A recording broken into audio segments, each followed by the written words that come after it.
In this video, you're going to learn how to do a 16th note drum beat. Previously, when we have done an 8th note drum beat, we have counted 1 and 2 and 3 and 4 and, which is 8 hits on the hi-hats. This time we are going to do 16 hits on the hi-hats, and we're going to count them like this.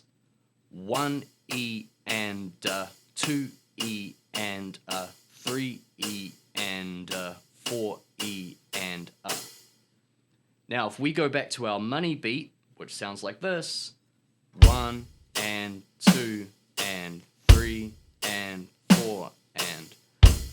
I'm now going to do the same thing, but double the hi-hats. Here we go.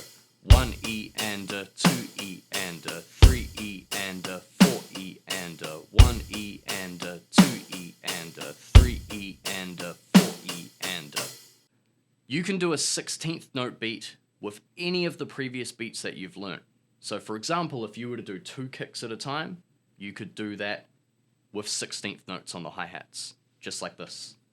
1 E and 2 E and 3 E and 4 E and.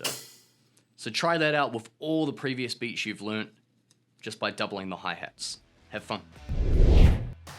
If you would like to book a lesson with us or come see us in person, you can visit us at elliotsmusicacademy.com.